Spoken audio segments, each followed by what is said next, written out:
Assalamualaikum warahmatullahi wabarakatuh. Alhamdulillahirabbil alamin. Bismillahirrahmanirrahim.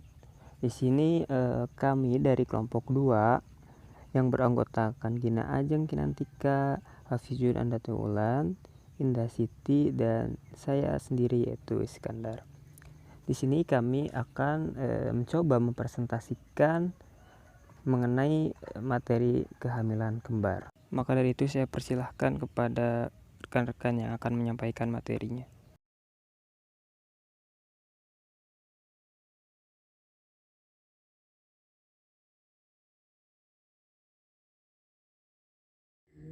Baik, saya Gian Ajeng Kinantika akan memaparkan materi yang pertama mengenai kehamilan kembar. Apa sih yang dimaksud dengan kehamilan kembar? Nah, kehamilan kembar ini merupakan kehamilan dengan 2 janin atau lebih yang tumbuh dan berkembang dalam satu uterus.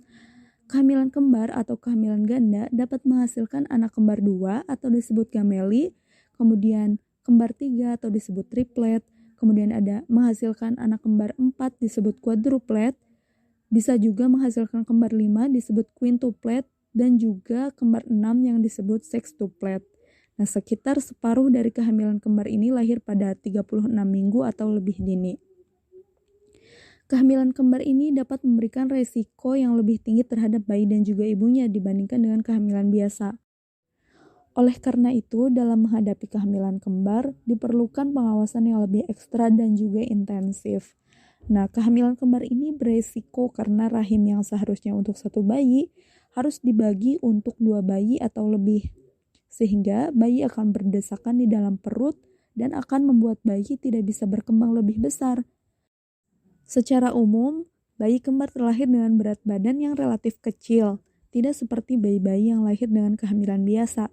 Nah, perbedaan berat badan yang signifikan ini memang kadang terjadi pada kehamilan kembar.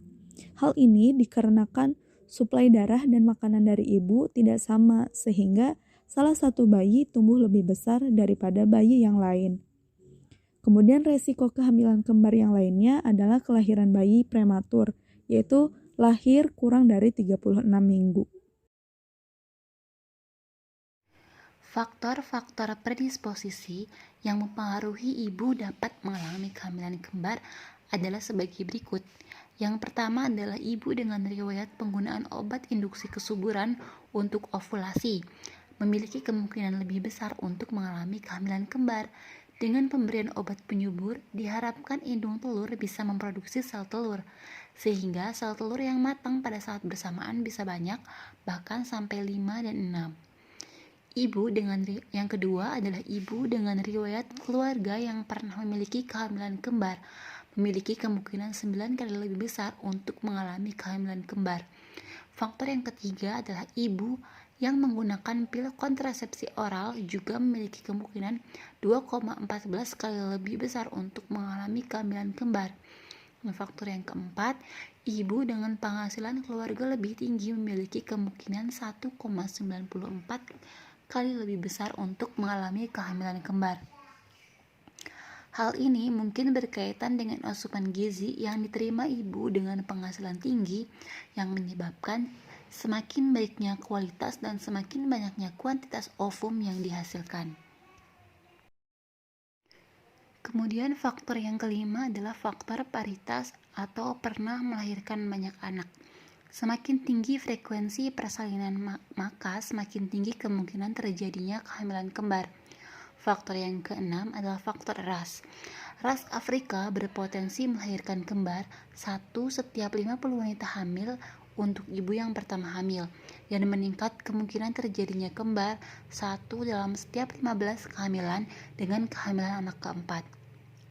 Faktor yang ke-7 adalah faktor usia ibu hamil. Makin tinggi umur, maka frekuensi kehamilan ganda juga makin tinggi. Frekuensi ini akan menurun kembali setelah umur 40 tahun. Dan faktor yang ke-8 adalah seorang ibu yang mendapat perangsangan ovulasi dengan obat clomiphene citrat, suatu jenis obat yang banyak digunakan. Risiko hamil kembar meningkat 6%, meningkat menjadi 8% meningkat menjadi 18% bila memakai obat human chorionic gonadotropin, dan dengan teknik bayi tabung, kemungkinan mendapatkan bayi kembar meningkat sampai 22%. Jenis-jenis kehamilan kembar.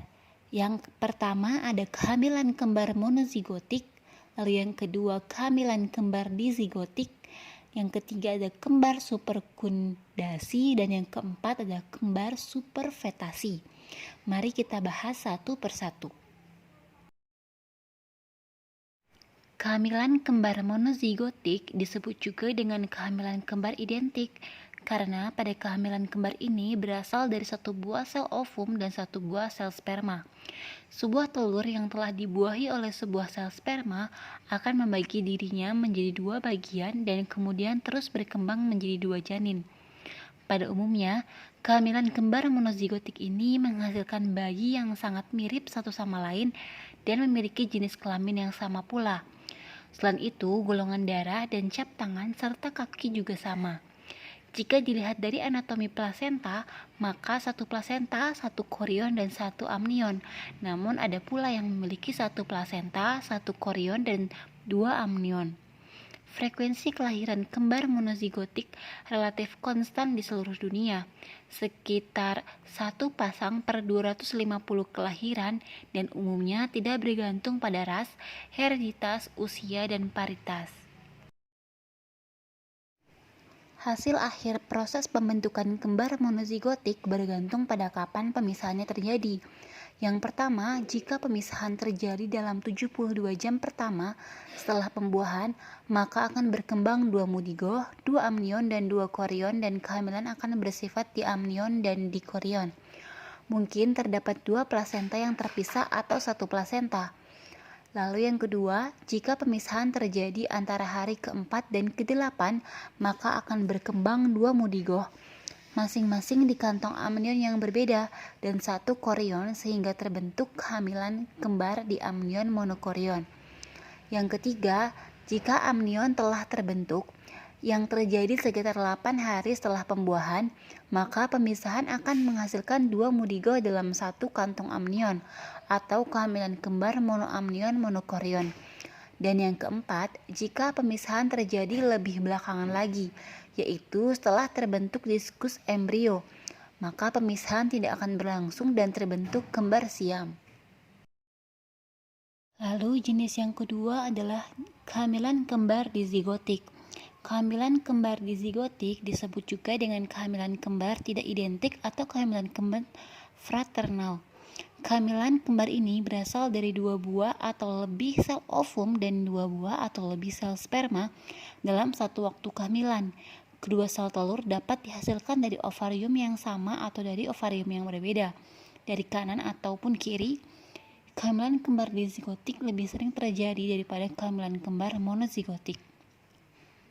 Kehamilan kembar dizigotik biasanya menghasilkan bayi yang tidak begitu mirip dibandingkan dengan kehamilan kembar monozigotik, dan jenis kelaminnya tidak selalu sama. Selain itu, golongan darah bisa sama atau bisa pula berbeda. Sedangkan cap tangan dan cap kaki pada kehamilan kembar dizigotik tidak sama. Jika dilihat dari anatomi plasentanya, maka kehamilan kembar dizigotik memiliki 2 plasenta, 2 korion, dan 2 amnion. Kembar dizigotik terjadi 2 kali lebih sering dibandingkan kembar monozigotik, dan insidensinya dipengaruhi oleh sejumlah faktor. Dilaporkan bahwa faktor umum yang mengaitkan ras, usia, berat badan, dan fertilitas dengan gestasi multiple mungkin adalah kadar follicle stimulating hormone. Nah, berikut adalah tabel perbedaan dari kehamilan kembar 1 telur dan kehamilan kembar 2 telur. Pada kehamilan kembar 1 telur atau monozigotik, jenis kelaminnya selalu sama, sedangkan pada kehamilan kembar 2 telur atau dizigotik, jenis kelaminnya tidak selalu sama. Pada kehamilan kembar 1 telur, rupanya mirip, golongan darahnya sama, cap tangan dan kakinya sama, serta memiliki plasenta 1, korion 1, amnion 2, atau plasenta 1, korion 1, amnion 1. Lalu pada kehamilan kembar 2 telur, persamaannya seperti adik dan kakak.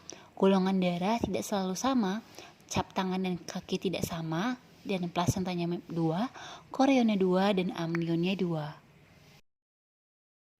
Nah, pada slide ini terdapat gambar yang membedakan antara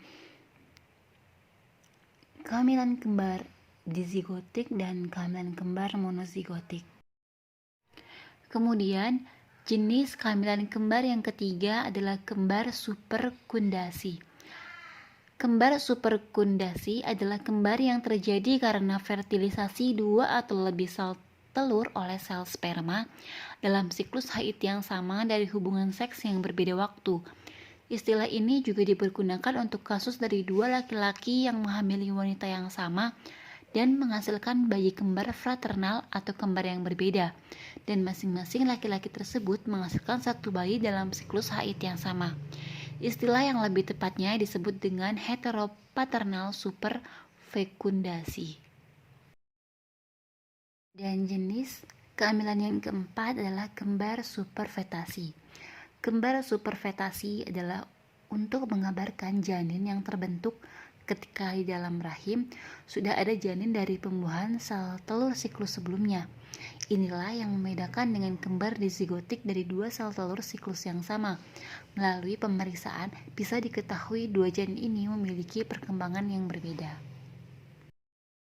Dan saya Indah Siti. Di sini kita akan sama-sama mengulas tentang tanda dan gejala pada kehamilan kembar atau ganda. Tanda-tanda kehamilan kembar meliputi, dapat dilihat ya. Yang pertama, pada bagian kecil akan teraba lebih sering dan gerakan janin muncul lebih sering. Kedua, terabanya 3 bagian janin yang besar, yaitu bagian bokong dan bagian kepala.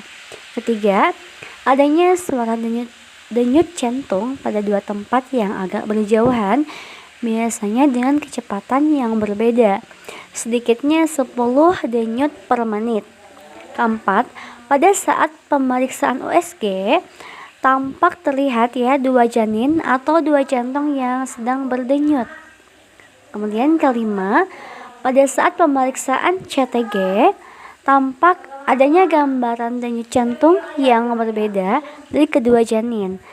Mengapa? Karena kehamilan janin kembar ini diyakini membuat kadar hormon HCG orang tua itu, ibunya akan lebih tinggi dibandingkan jika mama hamil janin tunggal.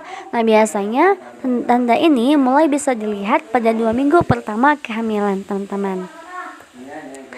Selain itu, ada juga morning sickness, disebut dengan morning sickness, yaitu ketika mama mengalami sensasi mual dan ingin muntah terus menerus.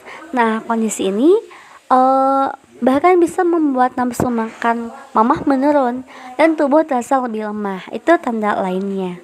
Tanda selanjutnya, kondisi ini ya yang tadi mual terus, nggak nafsu makan. Nah, kondisi ini bisa terus terjadi bahkan sampai di trimester kedua atau bahkan sampai pada awal trimester ketiga. Kemudian tanda selanjutnya, pada kehamilan janin kembar biasanya berat badan mama itu akan naik lebih banyak dibandingkan jika mama hamil janin tunggal. Tanda lainnya, pada kondisi kehamilan kembar tertentu, jumlah cairan ketuban bisa lebih cepat bertambah. Efeknya, rahim menjadi bertumbuh semakin besar dan dan biasanya itu menempati lebih banyak ruang di perut. Nah, sehingga ibu hamil dengan janin kembar ini mungkin akan lebih rentan mengalami sesak napas yang lebih berat. Dan juga perut akan terlihat lebih besar dibandingkan mama yang hamil tunggal. Selanjutnya, nah hal tersebut dikuatkan dengan menurut Dalton dan teman-teman lainnya pada tahun 2012 halaman 156 bahwa tanda dan gejala pada kehamilan kembar adalah sebagai berikut. Katanya menurut Dalton ini, pada kehamilan kembar distensi uterus berlebihan sehingga melewati batas toleransinya dan seringkali terjadi partus prematurus. Nah, usia kehamilan makin pendek dan makin banyaknya janin pada kehamilan kembar. Kedua, akan terasa mual dan muntah berat karena HCG meningkat. Ketiga, mual ini sama seperti gejala yang sudah dijelaskan tadi ya. Ketiga, palpasi abdomen mendapatkan 3 atau lebih bagian tubuh yang besar. Selanjutnya, auskultasi lebih dari 1 denyut jantung yang terdengar jelas dan berbeda non-maternal, lebih dari 10 denyut per menit. Kecurigaan meningkat jika keluarga memiliki riwayat kehamilan kembar. Jadi biasanya kembar ini, anak kembar itu ada keturunan dari nenek moyangnya. Samping itu, tanda lainnya yaitu dan gejalanya penggunaan stimulator ovulasi. Kemudian next, kebutuhan ibu akan zat-zat makanan pada kehamilan kembar ini biasanya bertambah sehingga dapat menyebabkan anemia dan penyakit defisiensi lain.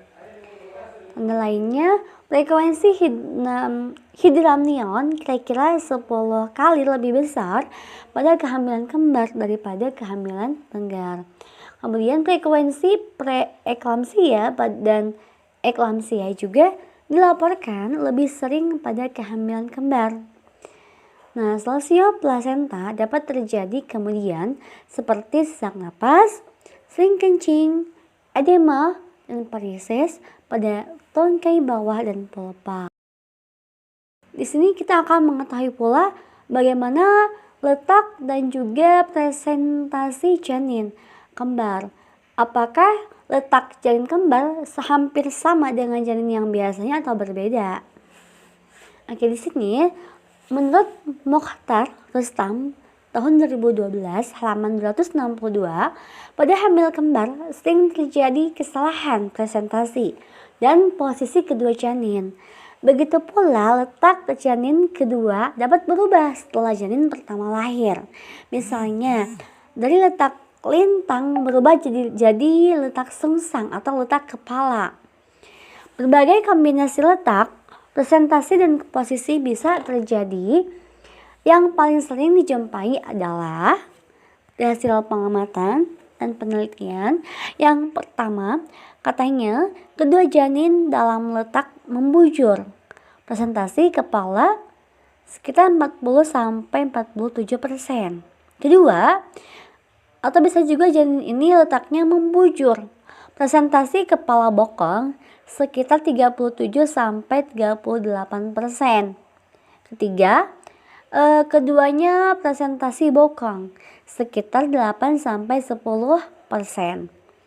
Kemudian ada juga yang letak lintang secara lintang ya, dan presentasi kepala sekitar posisinya itu 5-5,3%. Letak lainnya juga yang letak lintang dan presentasi bokongnya itu sekitar 1,5-2%. Kemudian keduanya pada letak lintang ini sekitar 0,2-0,6%. Pada letak dan presentasi 69 adalah letak yang berbahaya. Jadi saya ulang lagi, pada letak dan presentasi 69 adalah letak yang paling berbahaya. Mengapa? Karena dapat terjadi kunci atau mengunci, disebut dengan interlocking.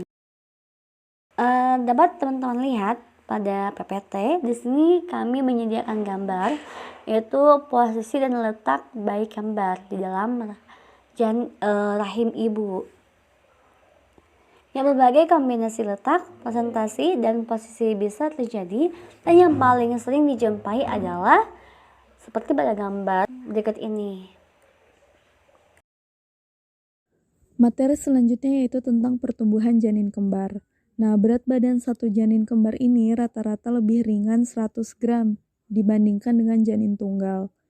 Berat badan bayi kembar 2 atau bayi kembar 3 yang baru lahir sekitar kurang dari 2.500 gram dan pada bayi kembar 5 kurang dari 1.000 gram.